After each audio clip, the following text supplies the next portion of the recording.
The moment Margaret Ford heard the word spinster, whispered behind a gloved hand at the Caldwell General Store, she did not flinch, did not blush, and did not drop the sack of flour she was hoisting onto her hip, but something inside her chest drew tight as a corset lace pulled by an unkind hand, and she made a quiet, private promise to herself that she would not spend one more season letting other people's small opinions determine the size of her life. It was the spring of 1878, and the Kansas prairie was burning gold and green in equal measure, the kind of beauty that made a person believe God had put extra effort into this particular stretch of earth. Caldwell, Kansas sat near the edge of the Kisham Trail, a town that smelled of cattle and leather and fresh-cut pine, a town that was always passing through some version of itself, always growing, always noisy with the boots of drovers and the wheels of wagons, and the particular kind of ambition that the frontier bred in people like a second nature. Margaret was 26 years old, and she was not what Caldwell expected a woman of 26 to be. She was not married. She did not have children pulling at her skirts. She ran the small homestead that her father, Thomas Ford, had left to her when he died of a fever 3 winters ago, and she managed it with a precision and stubbornness that impressed even the men who thought a woman alone on 40 acres was a tragedy waiting to happen.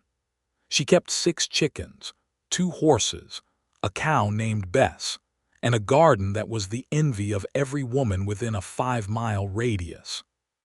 She could shoe a horse in a pinch, read accounts better than the man at the bank, and make a corn bread that the Reverend himself had declared an act of the divine. But she was not married, and in Caldwell in 1878, that was the only arithmetic that seemed to matter to anyone. The women at the quilting circles were kind about it mostly.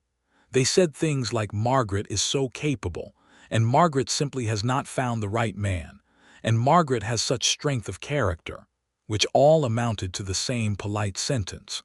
Margaret Ford was 26, unmarried, and therefore something to be pitied or puzzled over. The men in town either ignored her entirely or regarded her the way they regarded a useful but unglamorous tool, with appreciation in a practical moment, and not much thought beyond that. What stung the most was not the gossip. It was the way some small corner of herself had started to believe them. She set the flour down on the store counter with more force than she intended and looked at Clara Hutchins, who had whispered the word and was now examining a bolt of calico with sudden intense interest. Clara was 22 and married to the banker's son and had 1 infant and another on the way, and she had never once in her life done anything that required courage. Margaret looked at her for exactly 3 seconds, then turned to old Mr. Prout behind the counter and said, "I will take 2 pounds of coffee and a tin of molasses, please," and her voice did not shake even slightly. She walked home that afternoon along the rutted road with her goods loaded into her wagon, the late April sun warming her back, the prairie wind moving through the tall grass on either side of the road with a sound like whispered conversation. She thought about her father, who had told her she was worth 10 of anyone who doubted her. She thought about the homestead, which needed a new section of fence on the north pasture and a replaced board on the barn roof, and probably a dozen other things she had not gotten to yet. She did not think about loneliness. She was very good at not thinking about it. What she did not know, on that particular afternoon, was that a man named Frank Norris was riding into Caldwell from the south on a bay horse with a loose shoe, a 5-day beard, and a contract in his saddlebag that he fully intended to sign before the end of the week. She did not know that he had stopped at the water trough at the edge of town and asked a passing boy where a man could find decent accommodation, and that the boy had pointed him toward Mrs. Elmore's boarding house on the main street. She did not know any of that, and so she could not have known that something important had just arrived in her town, wearing trail dust and a battered hat, and a quiet expression that did not advertise how much he was carrying underneath it. Frank Norris was 31 years old, and had spent the better part of the last decade doing the kind of work that the West demanded of men who were good with horses and land and hard decisions.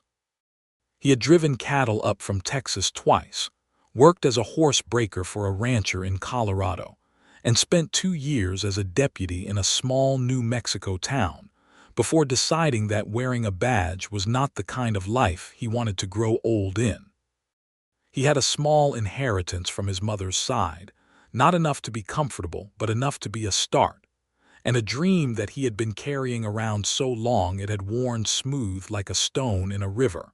His own land, his own cattle, his own future built with his own hands. He had come to Caldwell because there was a parcel of land for sale at a price he could manage, 60 acres north of town, that a man named Hartley was selling, because his wife wanted to go back east, and she had made it very clear she would not be going alone. Frank had corresponded with the land agent for 2 months, and now he was here to see it with his own eyes and decide if this was the place where he was finally going to put down roots. He got his room at Mrs. Elmore's, ate a plate of beans and salt pork at the saloon's back table, and went to bed while the town was still loud around him, thinking about the land and the loan he would need, and whether the creek that ran along the eastern edge of the property was reliable in drought years. He did not think about loneliness either, but his was of a different variety. His was the loneliness of a man who had been moving so long he had almost forgotten what it felt like to stay. They met on a Thursday morning in the most unromantic way imaginable. Margaret's wagon had thrown a wheel, not just wobbled or leaned, thrown it, cleanly off the axle, at the exact stretch of road that ran between the south end of town and the fork that led north toward the Hartley property. The wheel had rolled magnificently into the ditch, and her horse, a reliable gray named Pilot, had stopped with the kind of long-suffering patience that good horses develop when they have been around capable but unlucky humans for a number of years. Margaret climbed down from the wagon, assessed the situation with the same composure she assessed everything, and was crouching in the dirt examining the axle when she heard the sound of hooves coming up behind her. She did not look up immediately. She was busy. "That looks like a problem," said a voice. "It is a problem," she said, still not looking up. "The linchpin is sheared clean through. I will need to get one from the smithy." She stood then, brushing dirt from her skirt, and turned to find a man on a bay horse looking down at her with an expression that was not pity and not amusement, which immediately distinguished him from most men she had encountered in similar situations. He looked at her the way a person looks at a situation they are actively calculating how to help with. He was lean and brown from the sun, with dark eyes and a face that had been shaped by weather and time into something that was interesting rather than pretty. His hat was good but old, and his coat was worn at the elbows. "Frank Norris," he said, and touched the brim of his hat. "I was just riding out to look at some land north of here. I am not in a hurry." "Margaret Ford," she said. "And I do not need help, Mr. Norris. I need to get the wheel back on the axle and ride to town for a new linchpin." "That is a 3-mile walk to the smithy," he said, not arguing, just noting the fact. "I am aware of that." He dismounted anyway, because he was that kind of man. He tied his horse to the wagon and walked over to the ditch where the wheel had come to rest and picked it up the way you pick something up when you intend to carry it. He brought it back and set it against the wagon and looked at the axle. She stood beside him and looked at it too, and for a moment they were both just two people looking at a mechanical problem, which was, in its own way, a very equal place to be standing. "I can ride to town for the linchpin," he said. "My horse is faster than walking, and you would not have to leave your wagon and your goods." She considered this. She was not in the habit of accepting help, not because she was too proud, but because in her experience, help came with an accounting attached to it, a debt that people expected to collect in various ways. But she looked at him again, at his expression, which remained straightforwardly practical, and decided that this particular offer had nothing complicated attached to it. "I would appreciate that," she said. "Tell him it is for a standard farm wagon. He will know the size." He nodded, remounted with the ease of a man who had spent most of his adult life on horseback, and rode back toward town at a steady pace. She sat on the wagon seat and waited, which she did not mind, because waiting quietly with the prairie around her, and the sun moving across the sky was not nothing. It was, in fact, quite a lot. He was back in 40 minutes, which impressed her, because the smithy was Mr. Alderman, and Mr. Alderman was not a man who hurried for anyone.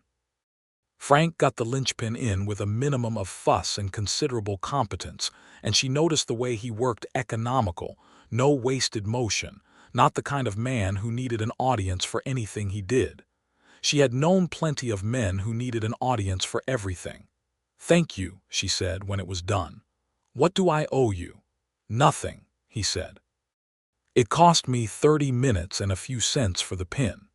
He pulled out the coins he had spent, and she saw them and understood he was being literal. So she reached into her apron pocket and pulled out the exact amount and held it out without ceremony. He looked at the coins in her palm for a moment, and then a small thing happened that she would think about later. He looked up from the coins to her face with an expression she could not quite categorize, something between surprise and something warmer, and then he took the money and said, "Thank you, Miss Ford," with a small nod. "Mrs.," she said automatically, and then corrected herself. "Number Miss, I apologize. Old habit from my father's household." He did not say anything about that, which she appreciated more than she would have been able to explain. He rode north to look at his land, and she drove her wagon back into town, and that was, by any ordinary accounting, the end of it, except that Caldwell was not a large town. She saw him at the feed store on Saturday, where he was asking about the quality of the local hay supply with the kind of specific questions that told her he actually knew what he was talking about. She bought her usual order and left without speaking to him, because there was no reason to speak to him, but she was aware of him the way you are aware of an interesting new thing in a familiar room. Not urgently, not overwhelmingly, just there. She saw him at the church on Sunday, where he sat in the back pew and held the hymnal with the careful unfamiliarity of someone who had not been to a church service in some time, but was trying to participate in good faith. The Reverend's wife introduced him to half the congregation afterward, and Margaret watched from a distance as he shook hands and answered questions with a patience that seemed genuine rather than performed. She saw him on Monday at the land agent's office because she had business there herself, a question about a boundary line that had been a matter of mild dispute with her neighbor Clancy for 2 years. She arrived at the same time he was leaving, and they stood on the narrow wooden porch for a moment while he held the door for her, which she walked through without making a production of it. "You bought the Hartley land," she said, because it seemed a reasonable thing to establish. "Signed the papers this morning," he said, and there was something in his voice when he said it, a deep, quiet satisfaction, like a man who had finally put something down after carrying it a very long way. "That is good land," she said. "The creek runs well. There is a problem with a gopher colony near the south fence line, but nothing you cannot manage." He looked at her with that expression again, the one she could not quite categorize. "You know that land?" "I know most of the land around here. My father farmed 40 acres about 1.5 miles east of your property for 18 years. I grew up walking this country." "Then maybe you could tell me about that gopher situation," he said, and the way he said it was not flirtatious and not manipulative. It was just a straightforward request from a man who had just bought land with a problem on it and was talking to someone who apparently knew something about it. "Not today," she said. "I have business inside." "Another time, then," he said, and touched his hat brim and walked off down the main street, and she watched him go for exactly 1 second before going inside to argue about her fence line. The thing she did not expect was that she would start looking forward to seeing him, not in any dramatic way. Just in the quiet, practical way that you look forward to a consistent thing, the way you look forward to the first cup of coffee in the morning, or the first warm day after a hard winter. He was simply someone who treated her like a person of sense, and she had not realized until he did it regularly how rarely that happened. He had ridden past her homestead one afternoon in May, not stopping, just riding, the way a man does who has work to do and is passing a neighbor's property. And he had called out, "Good afternoon, Miss Ford," from the road without stopping, and she had been on her knees in the garden and had called back, "Afternoon, Mr. Norris," without standing up, and it had felt entirely natural, the way neighbors feel when they have settled into the habit of each other's existence. But then he did stop, one afternoon when the sky was building into weather from the west, and the light had gone that particular yellow-green color that everyone who lived on the Kansas prairie knew meant serious rain was coming. "There is a storm building," he said from the road, his horse shifting under him with the animal's instinctive unease. "I can see that," she said, standing now, shielding her eyes. "I need to get my chickens in and check the barn doors." "I will help," he said, and dismounted without waiting for her permission, which should have irritated her and somehow did not. They got the chickens in with remarkable efficiency.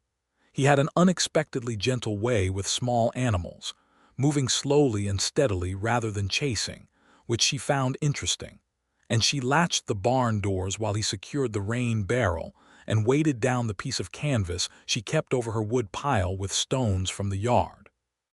The sky turned green and then dark, and the first fat drops were hitting the dust as they both ran for the covered porch of the house, arriving at the same moment, slightly breathless, both looking out at the rain that came down immediately after in great gray curtains that turned the yard into a running creek. "Well," he said. "Well," she agreed. There was a moment where the social geometry of the situation presented itself clearly to both of them. He was on her porch in a downpour with nowhere to go. "I have coffee," she said. "It is an ordinary courtesy to offer it." "I would not refuse ordinary courtesy," he said.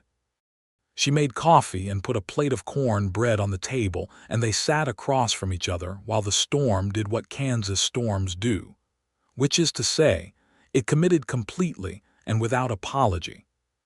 The rain hammered the roof and ran off the porch in sheets, and lightning walked across the prairie in the middle distance.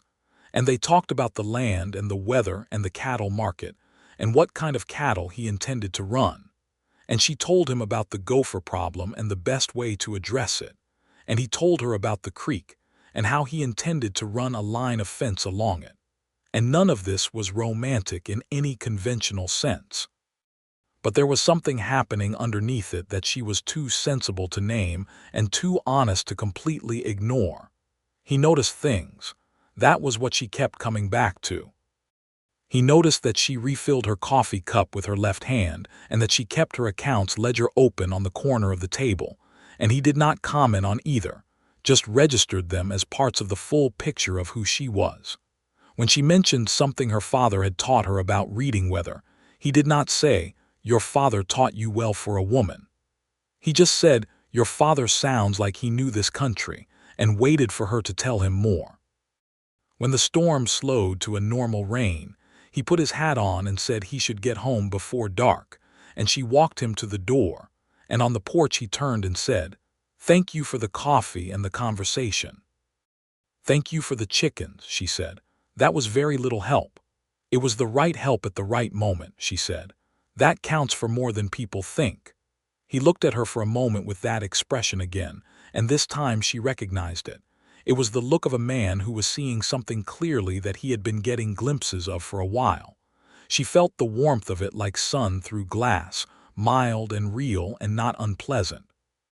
He rode home in the rain, and she stood on the porch until she could no longer see him on the road, and then she went inside and closed the door and sat down at the table where his coffee cup still sat, and she thought about what it felt like to be noticed, really noticed, and whether she was going to let herself want that. She decided, very carefully and quietly, that she was. The summer of 1878 moved over the Kansas prairie the way summers did, with great heat and periodic violence, and also moments of such perfect beauty that it seemed impossible that hardship and wonder could share the same season. Margaret's garden came up magnificently. Frank's fencing went up along the creek, and he bought his first small herd, 8 cows and a good bull, from a seller coming up the Kishom Trail, negotiating a price that impressed the other men in town who heard about it.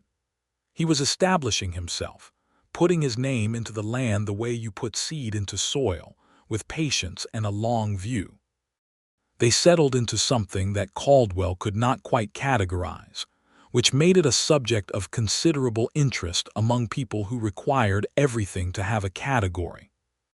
He called on her properly, in the way of the time, first by letting it be known through the Reverend's wife that he had respectable intentions, and would appreciate the social latitude to visit Miss Ford at her home on occasion, which was a formality that Margaret found both earnest and slightly charming, because he was the kind of man who would do a thing right even if the doing of it right was awkward.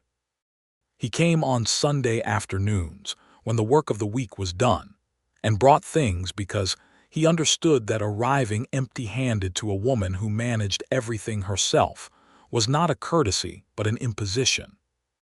He brought a tin of good tobacco for her pipe, which no one else knew she smoked quietly on her porch in the evenings, though she did not know how he knew. He brought seed catalogs from the general store, knowing she would want to look through them. Once he brought a young cat from a litter at the livery stable, orange and entirely full of its own importance, and she looked at the cat and then at him and said, "You brought me a cat." And he said, "I thought you might have a mouse problem, but if I was wrong about that, he is good company either way." She named the cat General, which Frank found hilarious in a quiet way that showed itself only in the corners of his eyes. They talked about everything and also, carefully, about themselves. She told him about her father and about the years before his death, and about learning to run the homestead on her own, not with self-pity but with a matter-of-fact directness that made the difficulty of it very clear and also her own capability in the face of it equally clear. He listened to all of it. He did not try to solve it or simplify it. He just listened. He told her about the years of moving, and about the deputy work in New Mexico, and about the cattle drives, and about the land in Colorado that he had loved but had not been able to afford to buy, and about his mother, who had died when he was 18, and about the promise he had made himself to build something real and lasting. He said it all plainly, without dramatics, the way a man talks when he is not performing a version of himself but simply reporting what is true. She told him, one late July afternoon when the heat was enough to slow down time, and they were sitting in the shade on her porch with glasses of Caldwell water, about what had happened with a man named Everett Potts 4 years ago, which was the closest she had come to marriage, and which had ended when she discovered that Everett Potts's interest in her was substantially about the 40 acres and very little about her.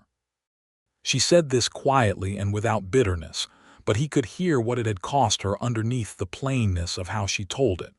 "That is a specific kind of unkindness," he said, "to make a person feel seen when you are actually only looking at what they own." "Yes," she said, "that is exactly what it is." He looked at her directly then in the full afternoon light, with nothing between his expression and the fact of it. "I want to be clear about something," he said. "When I look at you, I see you, not the 40 acres. I see a woman who built a life out of what she had and did not apologize for how she did it. I see someone who is the most capable and also the most quietly stubborn person I have encountered in my life. And I mean both of those things as the highest possible compliment." The prairie wind moved through the yard and the general leaped off the porch railing after something in the grass, and Margaret Ford looked at Frank Norris and felt something in her chest unknit itself that had been knotted for a very long time.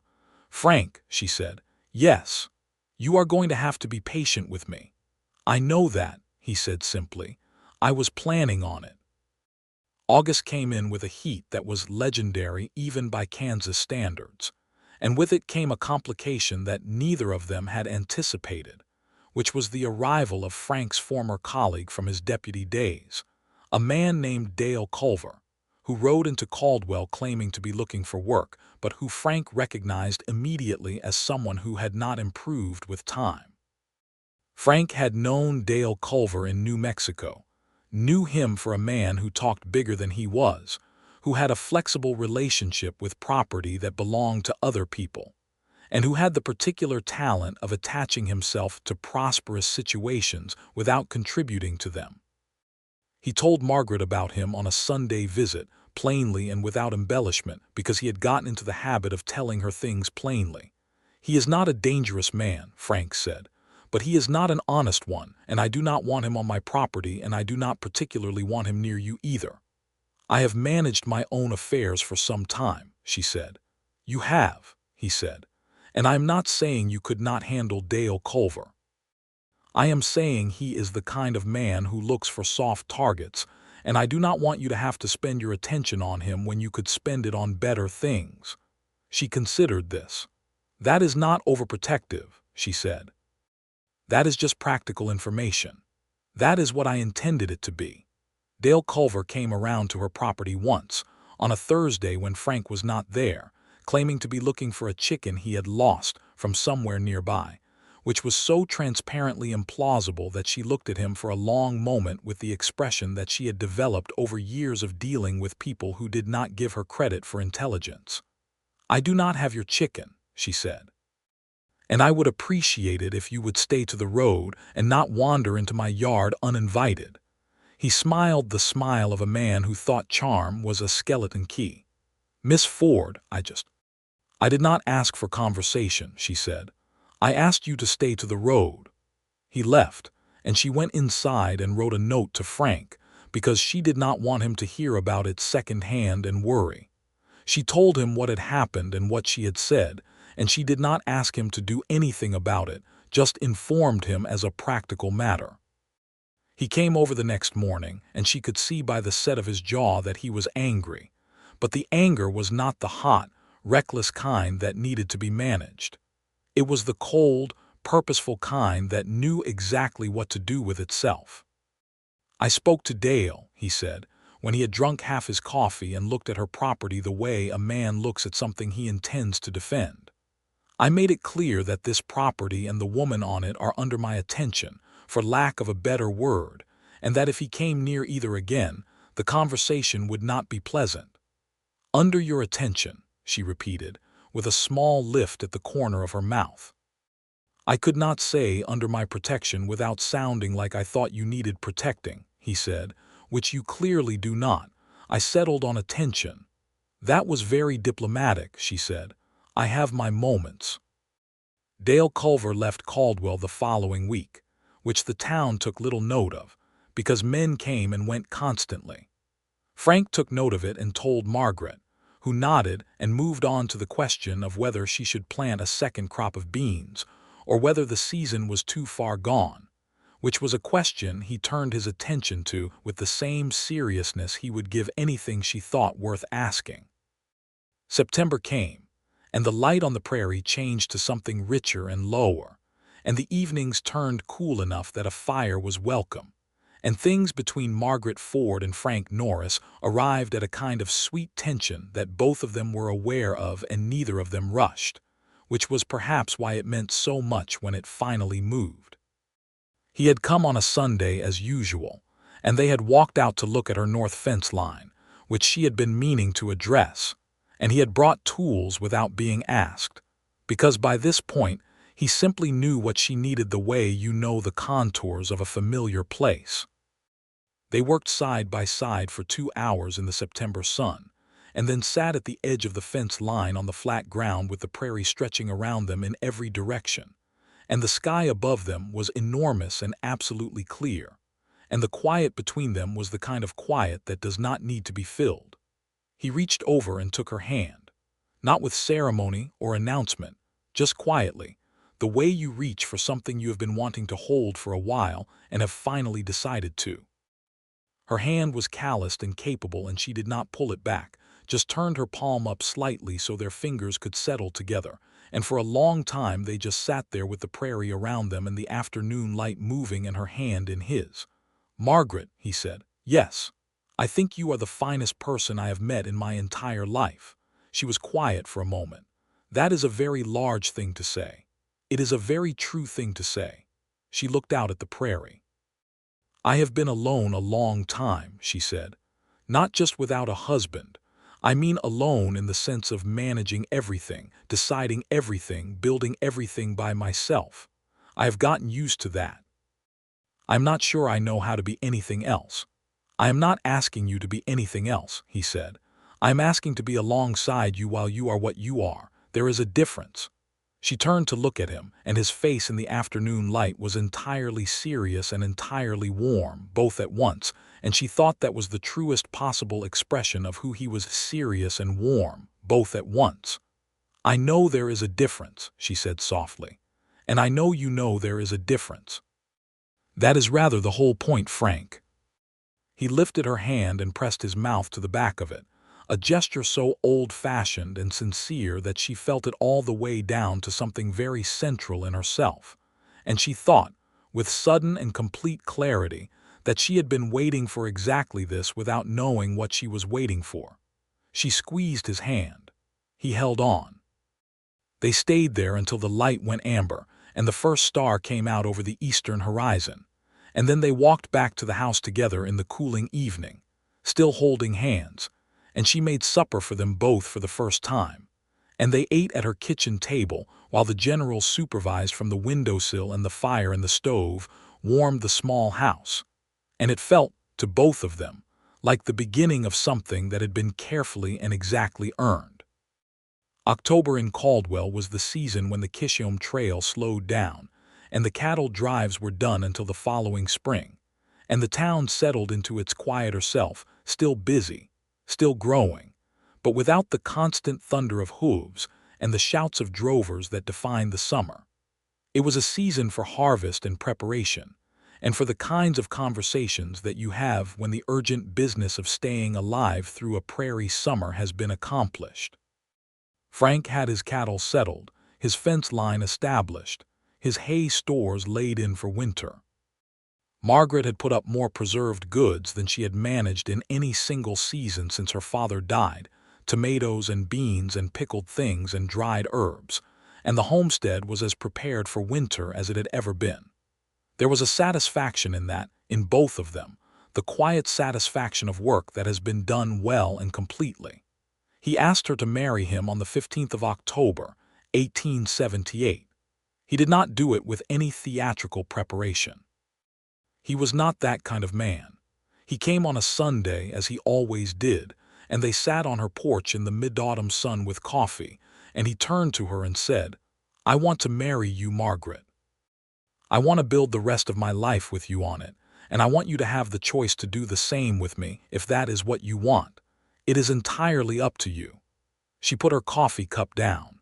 She had thought about this. She had thought about it a great deal, actually, in the early mornings when she was doing the chores, and in the evenings when she was reading, and in the middle of the night sometimes when sleep was slow. She had thought about the things she was afraid of: becoming dependent, losing the autonomy she had built so carefully, being seen only as a wife and not as herself. She had thought about what was different about Frank, and whether what she felt was strong enough and real enough to build on. She had thought about her father, who had been married to her mother until her mother died, and who had said, late in his life, that the whole of his best self had been shaped by the fact of loving someone who knew him fully. She had thought about what it was like to be called a spinster behind a gloved hand at the general store, and she had thought about whether marrying Frank would be an answer to that or something entirely separate from it. She had decided, conclusively, that it had to be entirely separate from it. She was not going to marry any person as an answer to what other people said about her. She was going to make this choice if she made it because she wanted to make it. She wanted to make it. "Yes," she said, "I will marry you, Frank, but I want to be clear about something first." "Tell me," he said. "I will not be a wife who disappears," she said. "I intend to keep my land and my accounts and my garden and my opinions. I intend to be a partner in everything, not a pretty addition. If you want someone to stand behind you, I am not that person." "I know you are not that person," he said. "I fell in love with the person who shoos away unwanted visitors with 4 words and knows everything about a gopher colony and makes the best corn bread in the county and has never once in my presence pretended to be smaller than she is. I'm not asking you to become someone else. I'm asking you to let me stand beside you." She looked at him for a long moment. The prairie wind came off the horizon and moved through her yard and set the dried grass along the fence swaying. The general appeared at the door and regarded them both with the ancient judgment of a cat who has already decided he approves of nothing and forgives everything. "All right," she said. "Then yes, absolutely yes." He reached over and took both her hands in his, and his expression was the most open she had ever seen it. All the careful steadiness he normally wore broken open into something unguarded and brilliant. She thought she had never seen a person look more genuinely happy in her life, and she recognized the warm, steady truth that she had made him feel that way, and that was extraordinary. "I should talk to the Reverend," he said. "You should," she agreed. "And I should talk to Mrs. Elmore, who will tell absolutely everyone in town within the hour, which will save us the trouble of making any announcement." He laughed, a real laugh, which she had been hearing more of as the months passed and which she had privately decided was one of her favorite sounds. They married in November, on a cool, clear Saturday when the sky was the specific blue of late autumn and the cottonwood trees had gone gold along the creek. The ceremony was in the church, presided over by Reverend Hale, with the town turned out in the good-natured, nosy way of small communities that are made genuinely happy by a wedding. Mrs. Elmore cried. The Caldwell paper noted it in its social column. Clara Hutchins, the woman who had whispered "Spinster" in the general store 7 months ago, came and brought a gift of embroidered linens and said, "Margaret, you look absolutely beautiful," which was true, and which Margaret accepted with the grace of a woman who had decided not to carry old resentments into a new life. Frank stood at the front of the church in his good coat, which she had noticed he had cleaned and pressed, and when she walked down the aisle he looked at her the way she had already come to understand. He looked at things he valued with complete attention, as if she were the only thing in the room that required seeing. She wore her mother's ring, which her father had kept for her in the cedar box under his bed, and which she had taken out and cleaned and worn for the first time that morning. And when Frank slid it onto her finger at the appropriate moment in the ceremony, she thought about her father and about the long, unlikely chain of events that had brought her to this particular moment. And she was grateful for all of it, even the hard parts, because the hard parts had made her who she was. And who she was had brought Frank Norris to this altar.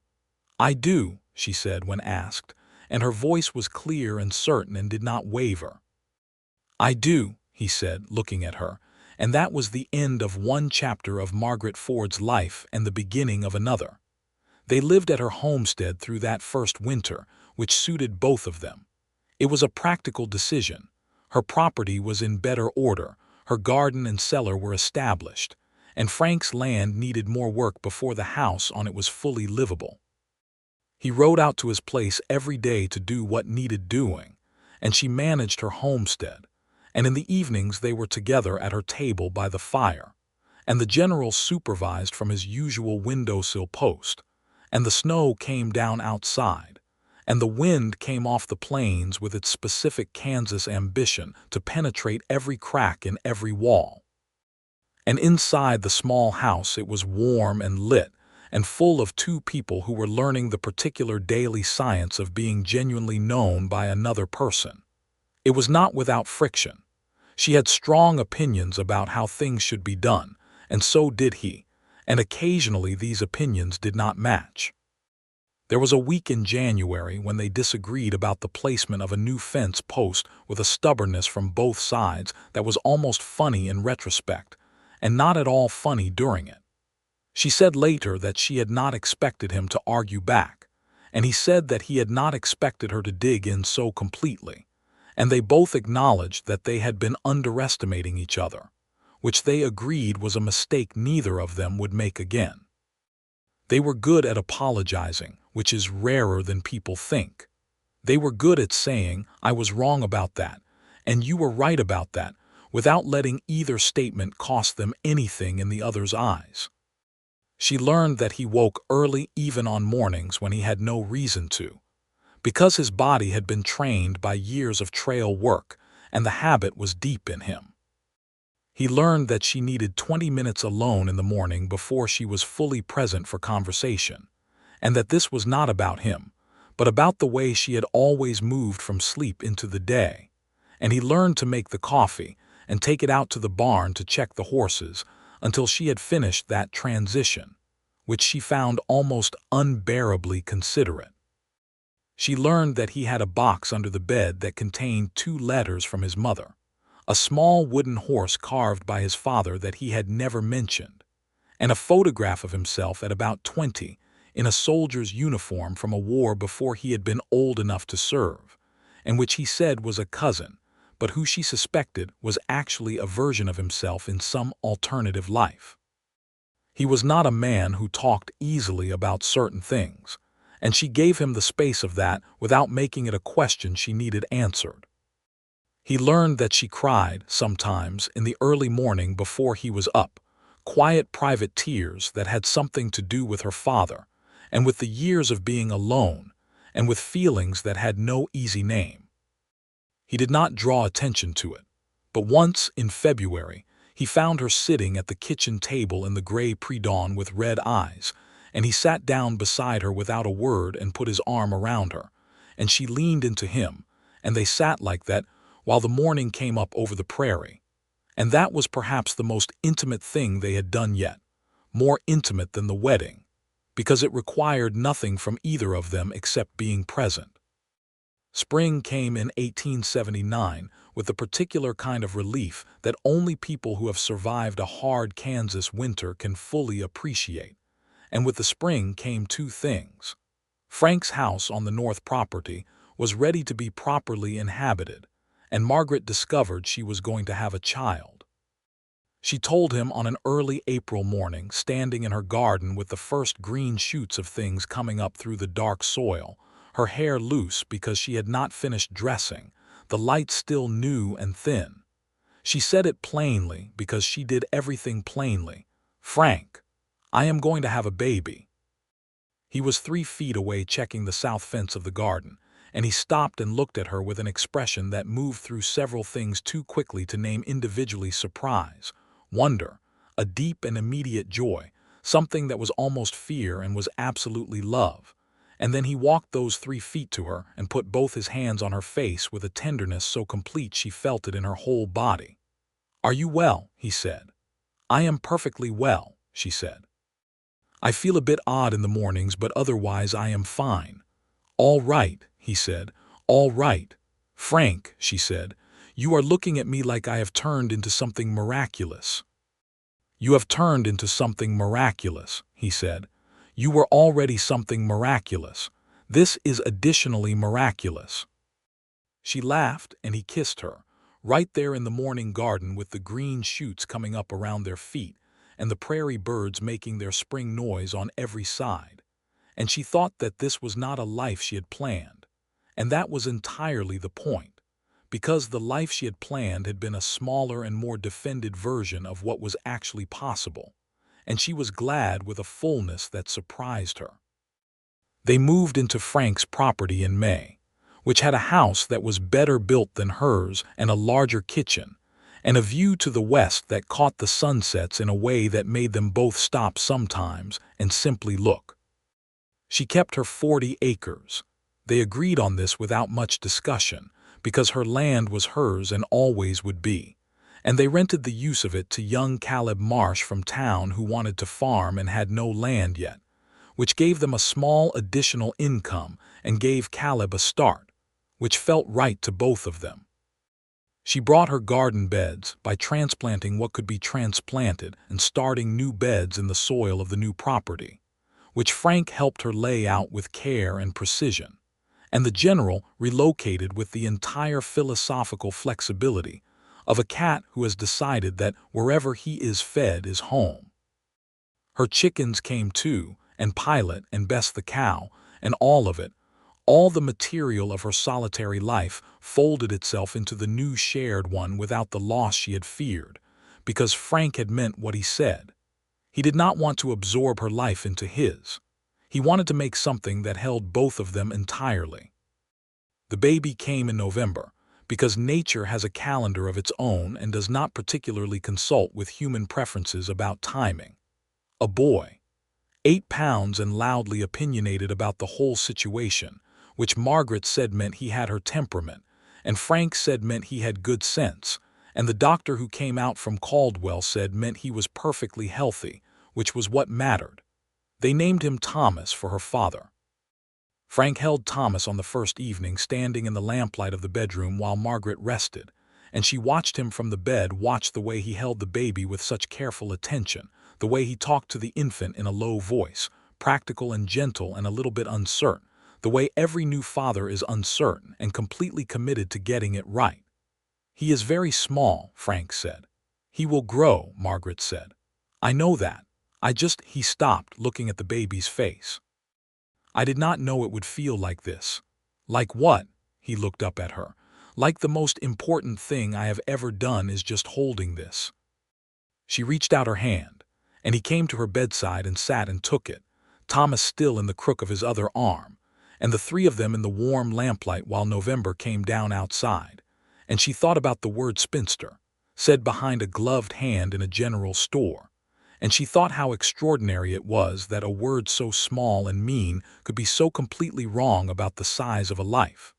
The year 1880 came in cold and busy and full of small good things. Thomas grew with impressive determination, developing strong opinions about solid food, and a particular attachment to the general that the cat tolerated with the resigned grace of an animal who has long since accepted his fate. Frank's cattle herd expanded. He bought 12 more head in the spring, and the first calf crop was strong, and by midsummer he had a working operation that was small but well established and earning its own way. Margaret planted the biggest garden she had ever managed, because she had better land and more time and Frank's help on the days when the work was large. And by late summer the root cellar was so full she had to get creative about organizing it, and she started selling the surplus at the Caldwell market, which brought in enough to buy Pilot a companion, a dark bay mare she named Ada after her grandmother. Life on the prairie was not easy. It was never easy. The weather was always a factor and the work was always demanding, and there were months when the money was tighter than they would have liked, and seasons when the cattle market was low and seasons when the garden struggled against drought. But there was a quality to the difficulty that was entirely different from the difficulty of solitude. When something went wrong, there were two of them to think about it. When something went right, there were two of them to feel it. The accounting of existence had doubled, and so had everything that made existence worth accounting. She went into town to the general store one afternoon in the fall of 1880, Thomas on her hip and a list in her apron pocket, and she ran into Clara Hutchins at the counter, who was now expecting her third child, and who had the slightly overwhelmed expression that 3 children in 3 years will produce. Clara looked at her and then at Thomas and said, "Margaret, you look wonderfully well," and there was something genuine in it, something past the social pleasantry, something that recognized the fullness of what was visible in Margaret's expression. "I am wonderfully well," Margaret said, and meant it with every part of herself. She did not think about the word spinster.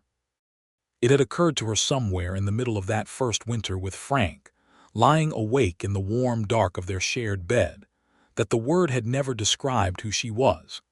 It had described only what other people could see from the outside, which was the absence of a husband, and they had mistaken the absence of one particular thing for a deficit of everything, which was the specific smallness of how judgment works when it is operating from the outside of a life rather than the inside of it. The inside of her life was full to every corner.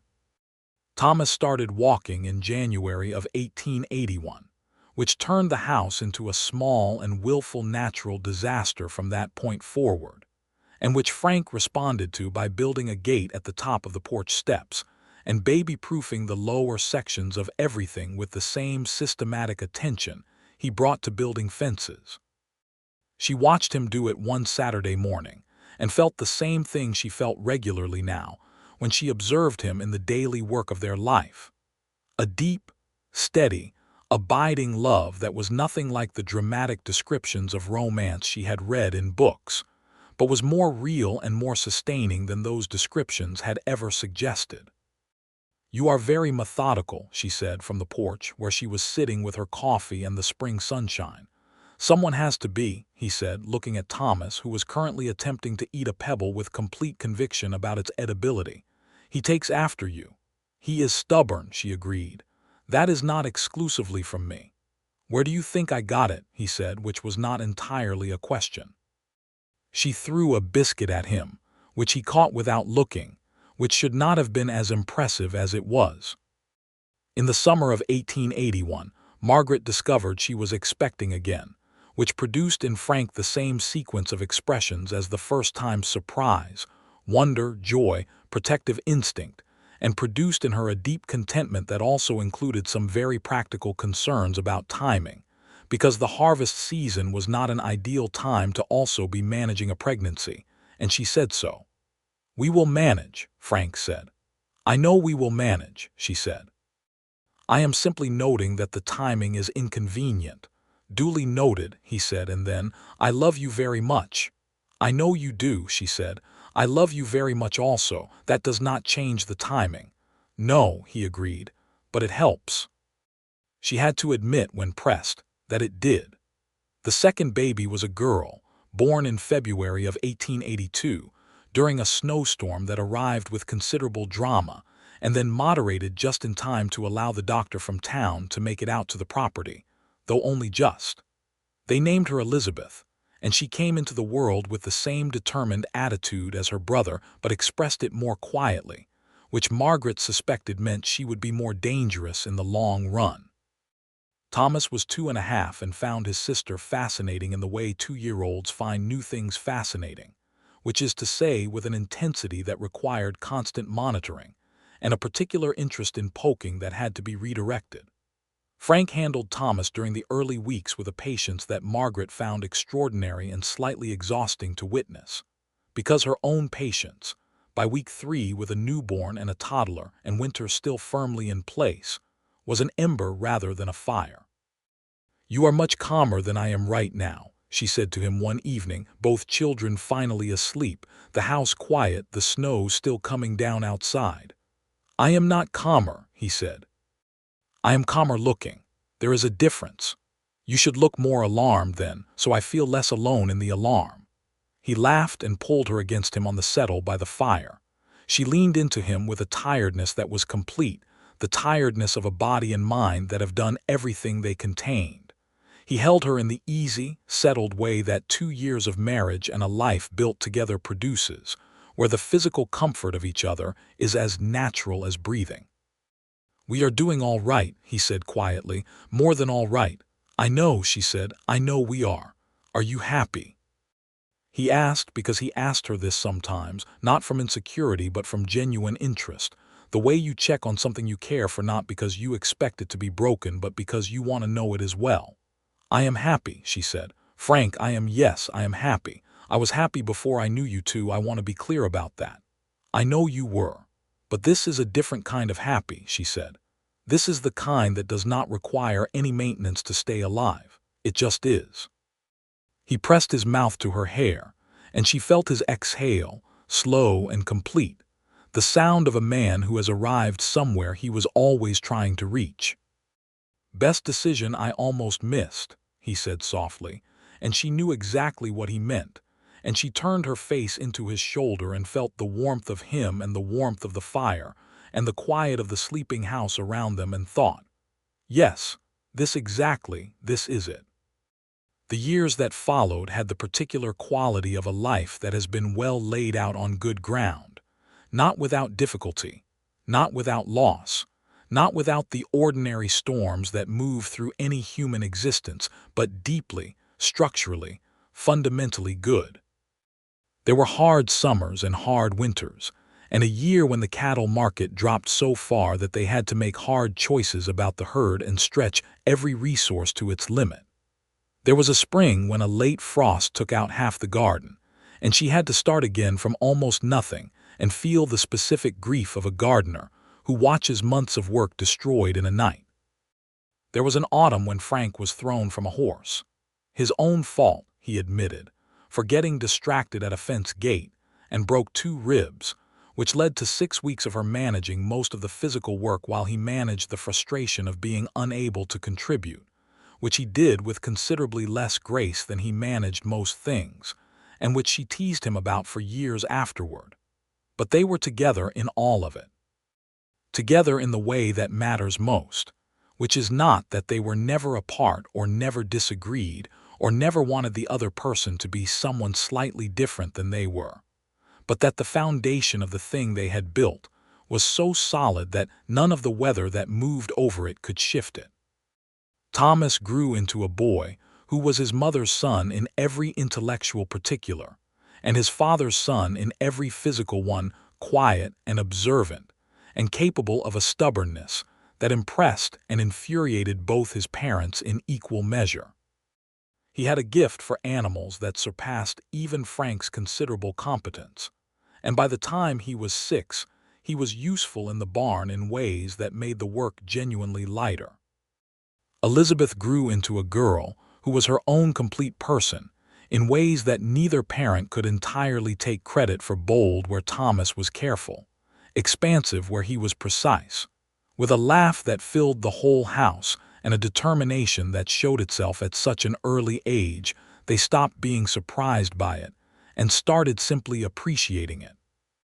In the fall of 1883, Frank's cattle operation had grown enough that he needed hired help, and he took on 2 hands brothers named Sam and Peter Marsh, cousins of young Caleb who had rented Margaret's 40 acres, who were good workers and decent men, and who over time became such a consistent presence on the property that the children called them by their first names, and the place had the feeling not just of a ranch, but of something with a community built into it. Margaret continued to sell her garden surplus at market and had developed, by this point, something that was genuinely a small business, with regular customers and a reputation that extended through the county for the quality of her preserved goods. She handled the accounts for the ranch because she was better at them than Frank, and they both knew it and had agreed on it without drama, and the ledgers she kept were models of clarity and precision that the bank manager once commented on with such surprise in his voice that she looked at him steadily until the surprise modified itself into something more appropriate. She did not stop being who she was. That was perhaps the most important thing about what Frank had given her: not permission to be who she was, because she had never needed permission for that, but company in it. A person standing beside her who valued the exact Margaret Ford she had always been, not a softened or adjusted version, not a more convenient or more decorative version, but the full, clear, capable, occasionally infuriating original. He was not perfect either, and she did not ask him to be. He was impatient sometimes, particularly with slow processes, and occasionally he made decisions without consulting her when he should have, which was a conversation they had had more than once and would probably have again. He was sometimes too quiet when she needed him to say something, processing internally in a way that left her guessing, and she had learned over time how to ask directly for what she needed when she needed it, which was good for both of them because he responded to directness with his whole self. What he was, always and completely, was present. He showed up for the small things and the large ones, for the tedious daily work and the big decisions, and the middle-of-the-night fears and the early morning joys. He showed up for her, specifically and intentionally, every day, which was in its own quiet way the most extraordinary thing she had ever been given. In the summer of 1884, when Thomas was 5 and Elizabeth was 2, and the ranch was well established, and the homestead land was producing reliably under Caleb Marsh's careful management, Margaret Ford Norris sat on the front porch of her house on a July evening and watched the sunset do what Kansas sunsets do, which is to transform the entire sky into something unreasonable, color beyond color, light that seems to have been produced by a world with no concern for moderation. Frank came and sat beside her, as he always did in the evenings, bringing his coffee and the comfortable quiet of a man who has worked well all day and knows it. Thomas was inside with a picture book. Elizabeth was asleep already, having run herself completely out in the way of 2-year-olds who approach everything as if it requires maximum effort. The general, now old, moving slowly, enormously dignified, was on the porch railing as he had always been, surveying his domain. "I want to tell you something," Margaret said. "Tell me," Frank said. "When I was 26, she said, "I was standing in Mr. Pruitt's store, and Clara Hutchins called me a spinster behind her hand, thinking I could not hear her. And I went home that afternoon and I thought very hard about my life, and whether I was building something real or just defending myself against what other people said, and I decided I was going to stop caring what other people said and just live. Whatever that looked like." He was listening to her the way he always listened, with his full attention. "And then a few weeks later you rode into town on a horse with a loose shoe, and you found me on the side of the road with a broken wheel," she said. "I found you handling a broken wheel," he said. "There is a difference." "Yes," she said, smiling. "There is." She looked out at the sunset. "I did not know, that first day, that you were going to be the whole rest of my life. I did not know you were going to be the person who finally made me understand what all that stubbornness and capability and independence was for, not as a substitute for love, but as the thing that made it possible to have it properly." Frank set his coffee down and looked at her, and his expression was the most open it ever got, which was very open indeed, all his care and his love and his specific admiration of her visible all at once. "I almost did not stop that day," he said. She looked at him. "What do you mean?" "I saw you from the road," he said. "Crouched in the dirt, completely focused, not looking up, clearly not in any distress about the situation. I thought she does not need help. I almost kept riding." "What made you stop?" He was quiet for a moment. "I thought, but if she does not need help, then maybe I could just offer some company with the problem. And also," he paused, "I was just curious. You were so entirely yourself, right there on the side of the road in the dirt. I wanted to know what that was like, to be that completely yourself." She looked at him for a long moment. "You stopped because you were curious about me." "Best decision I almost missed," he said, and his voice was low and certain, the way it was when he said things he had been carrying a long time. "The best decision I almost missed in my entire life."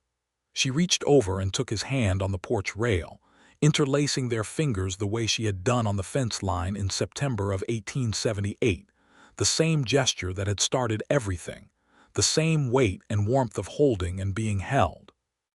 The sunset was doing something extraordinary now, purpling into magenta, the horizon burning orange where the sun had been, the first stars showing in the eastern sky where the darkness was coming up, and the prairie in every direction catching the last light like a mirror. "Frank," she said, "yes, I love you very much." "I know," he said. "I love you very much also." "I know you do," she said. They sat together on the porch while the evening came in around them, her hand in his, the general on his railing. The ranch settled and quiet in the way of good places at the end of good days. Inside the house, Thomas turned a page in his picture book and said something to himself in the low, companionable way children talk to themselves when they think no one is listening. The fire in the stove made its small sound. The horses were quiet in the barn. The Kansas night was coming on with its full freight of stars, more than a person could count, more than a person could take in all at once, so enormous and so generous that the only reasonable response was to sit still and let it be what it was. She had been called a spinster at 26, and she had heard it, and she had gone home and decided to live more fully, and that decision had led her here. To this porch, to this man, to this hand in hers, to this life that was entirely and completely hers, shared with someone who had seen her exactly and wanted exactly what he saw. She was not, in the end, a woman who had been saved from anything. She was a woman who had built something real, and then, when the right person came along, had been brave enough to let him help build more of it. That was a different story than the one that people told about lonely spinsters and the men who rescued them. It was, she thought, a much better story. The summer of 1885 brought with it a new decision, the kind that had a significance both practical and personal. Thomas was almost 7, and Elizabeth 3.5, and Margaret and Frank had been talking for some time about schooling, because the nearest school was a full 2 miles from their property, and the arrangement of getting Thomas there and back daily was a logistical puzzle. But they had also been talking about something else, something that had been a long-standing thought in the back of both their minds, and this summer it became a conversation, and then it became a plan. They would put a real classroom in the unused room at the back of the house and bring out a schoolteacher to board with them through the winter months, an arrangement that was common enough on the prairie, where the settlement was spread thin and school buildings were often far away. They would ask around through the county agent, and they would find someone appropriate. What they found, through the county agent's correspondence, was a young woman named Annie Cole, 23 years old, from Cincinnati, who had her teacher's certificate and who wanted, in her own words in the letter she wrote to them, to see the frontier and do something useful in it. She arrived in September, small and entirely neat, and with the particular bright-eyed energy of someone for whom everything is still new and somewhat astonishing. Annie Cole was a delight. She had the kind of teaching instinct that you cannot teach, the ability to make learning feel like discovery rather than obligation, and Thomas took to lessons with a fervor that surprised everyone including himself, and even Elizabeth, who was too young for formal schooling, sat in on lessons with a focused attention that Annie found charming and Frank found predictable given the source. But Annie Cole also brought with her, from Cincinnati, a connection that had an unexpected consequence. She had a brother, Joseph Cole, who was a land surveyor, and who was contracted to do survey work in the area the following spring. Joseph Cole came through in April of 1886 and called on his sister, and at the dinner table of the Norris household, he met Caleb Marsh, who was there for supper because supper at the Norris table had an open-door quality that made it a destination for the loose community of the property. Joseph Cole and Caleb Marsh spent the entire meal in deep conversation about soil quality and creek mapping, and then they spent the evening on the porch in the same conversation. And within a month, they had formed a working partnership that made both their livelihoods more stable, and within a year Caleb Marsh had married a girl from the next county, and life continued in its interconnected and somewhat miraculous way. Margaret watched all of this with the satisfaction of a woman who believes in the fundamental goodness of what happens when people who are good at things find their way to each other. In the fall of 1886, she went to the general store in Caldwell. Thomas, now old enough to come with her, walking beside her wagon with the serious dignity of a 7-year-old who has been trusted with the responsibility, and Mr. Prout behind the counter, who was considerably older now and somewhat slowed, looked at her and then at Thomas and said, "That boy is the very image of his father." "He is," she said, "though he argues like me." "That will serve him well," Mr. Prout said, which was the kindest possible assessment of the situation. She walked out of the store with her goods and her son, and passed Clara Hutchins on the steps, Clara now with her 4th child on her hip and 2 more behind her, and the slightly flattened expression of a woman who has been managing too much for too long. They stopped and exchanged pleasantries, and when Clara said, "You are looking well, Margaret," she said, "Thank you, Clara," with full warmth, because she had truly and completely let go of the old hurt, not out of forgetting, but out of having something so much larger in its place that the old hurt had simply run out of room. Frank was at the fence on the eastern pasture when she got home, working with Sam Marsh on a section that needed reinforcing before winter. He looked up when her wagon came into the yard, and he raised his hand in that particular way he had, the lifted hand that said, "I see you. I am glad you are here," a gesture she had watched so many times that it had become a kind of signature of their life together, indelible and warm. She unloaded the goods with Thomas's help and started supper, and while she worked she could hear Frank's voice outside talking to Sam, and Thomas had gone to find Elizabeth, and the house had all its usual sounds and warmth. And she stood at the stove and felt the full weight of how much was here, how much was real, how much had been built carefully and with love, and she thought about the word spinster one more time, the way you sometimes poke a tooth that used to hurt just to confirm that it does not hurt anymore. It did not hurt anymore. It had not hurt for a very long time. Frank came in as the light was going and washed at the basin and came to the kitchen where she was finishing supper, and he came up behind her and put his arms around her briefly, in the way of couples who have been together long enough that affection is a natural and unremarked thing, and he said, "Good day." "Good day," she said. "Yours." "Good day," he said. "The fence is done on the east section. Sam thinks we should look at the north section before the first freeze. He is probably right. He usually is." He let her go and went to call the children in for supper, and she listened to his voice in the other part of the house, and the children's voices responding, and the particular noise that a family makes at the end of a day, small and ordinary and irreplaceable. They sat down to supper, all four of them, and Frank said grace in his usual brief way, more gratitude than ceremony. And then the food went around, and Thomas told them about something he had read in his geography book about the Rocky Mountains, and Elizabeth told them about the interesting thing the general had done with a moth that afternoon, which she described in considerable detail. And Frank asked about the goods from town, and Margaret told him about the prices.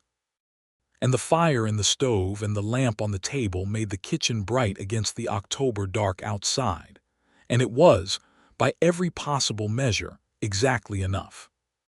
By the spring of 1887, they had been married 9 years, which both of them found simultaneously astonishing and entirely logical.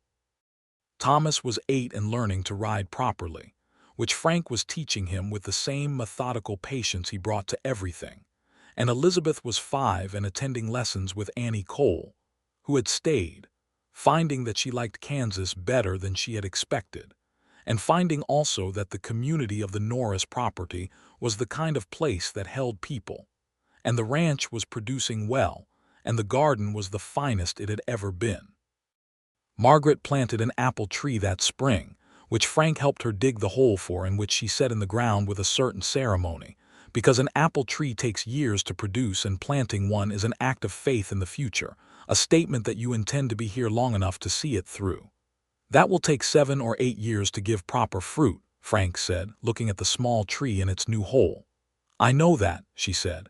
"You are optimistic." "I am a farmer," she said. "Being a farmer is the same as being optimistic. You plant what you cannot yet see, and you do the work, and you trust the ground." He looked at her and smiled the full smile that she had spent 9 years collecting, the one that changed his whole face from something interesting into something beautiful, and he said, "That is the truest thing anyone has said to me in 9 years." She laughed and handed him the shovel to fill the hole in, and he took it and did it properly, tamping the earth around the roots with care, and she thought, "Yes, this is what trust the ground looks like in practice," and she was grateful for it and for him and for everything. In the summer of 1888, Margaret realized she was expecting again, their third child, which arrived with a timing that was less inconvenient than the second, and a beginning that was entirely welcome. She told Frank one morning in early June, and he received the news with the same sequence of joy and wonder and love that he always did, though by now it was also colored with the confidence of two people who have done this before and know both how hard it is and how worth it. "Another one," he said. "Another one," she agreed. "Thomas is going to be very pleased," he said. "He has been outnumbered by Elizabeth for some time and feels it acutely." "Elizabeth is going to be very pleased also," Margaret said. "She will enjoy having someone to instruct. She will be a tyrant to the poor thing from day one." "She will be a loving tyrant," Margaret said. "There is a difference." The third baby was born in February of 1889, in a winter that was cold but kinder than some, arriving in the early morning with less drama than either of the first two, and with an expression of such philosophical calm that both his parents looked at each other with the same thought, which Frank expressed first. He is going to be the easy one. He was not entirely right, because no child is entirely easy and no child is entirely difficult. But this one had a temperament that moved through the world with a remarkable amount of equanimity, which in the context of the family was refreshing and sometimes hilarious, because equanimity was not the dominant note of the household. They named him James, for Frank's father. Thomas, who was 9 and had the opinions of someone considerably older, examined his new brother and declared him satisfactory, which was the highest praise Thomas gave anything he was not entirely sure about yet. Elizabeth, 6 and completely certain about everything, decided immediately that James was hers in some essential way, and thereafter conducted herself accordingly, which Frank said was excellent preparation for management and Margaret said was something they would need to watch. The apple tree put out its first small blossoms that spring, 5 years after she had planted it, a little ahead of the expected timeline, which she took as a specific message about the nature of patience and reward. Frank found her standing at it one April morning, looking at the pale blossoms with an expression he recognized as the one she wore when she was feeling something large and was deciding what to do with it. He came and stood beside her. "It bloomed early," she said. "It did," he said. "My father always said the land tells you things if you pay attention. What is this one telling you?" She looked at the tree, small still but clearly alive and clearly committed to its purpose, and then at the land around it, at her land and Frank's land and the pastures where the cattle moved, and the garden beds turning green with spring, at the house where her 3 children were getting themselves into the beginning of the day, with the noise and determination that children bring to everything. At this particular piece of the Kansas prairie that had been her father's home, and then her own, and now was a thing they were all growing together. "It is telling me that it took exactly as long as it needed to take," she said, "and that it is exactly on time." He put his arm around her and she leaned into him, the way she always did, with the ease of long habit and deep love, and the April sun came over the prairie and made everything gold. And somewhere in the house, Elizabeth was laughing at something, and Thomas was telling her to be quiet with the exasperated seniority of a 9-year-old who considers himself the eldest. And James was making the conversational sounds of a baby who has a great deal to say and is working on the vocabulary. And the general, 12 years old now and magnificent in his age, was sitting on the porch railing in the morning sun with the expression of a creature who has lived exactly the life he intended. "Margaret," Frank said, "yes, I love this life. So do I," she said, "very much. I love it because you are in it." She turned her face into his shoulder the way she had done on the settle by the fire in that first winter, and he held her the way he always had, completely, without reservation, without wanting her to be anything other than exactly what she was. And the prairie did what the prairie always did, which was to receive all of this without comment and go on being vast and patient and beautiful, the same ground that had held her father and would hold her children. Indifferent to small opinions and entirely supportive of real lives. She had been called a spinster at 26, and what that word had missed, what it had completely and fundamentally failed to account for, was that she was not waiting. She had never been waiting. She had been building, steadily and with great skill, the kind of self that could enter a partnership without losing a particle of who she was, the kind of strength that makes love possible rather than threatening. She had been preparing for something without knowing what it was, and what it was had arrived on a bay horse with a loose shoe, and had helped her fix a wagon wheel, and had offered coffee money repayment in exact coins, and had stood beside her ever since. Frank Norris had called her the best decision he almost missed. She thought that was fair. She also thought that from her side of it looked the same, a convergence that had required both of them to have lived exactly the lives they had lived up to that point, all the difficulty and all the perseverance and all the independence, in order to be exactly the right people for exactly this. The apple tree bloomed. The children argued inside. The general held court on the porch railing. The Kansas prairie stretched in every direction under the enormous open sky.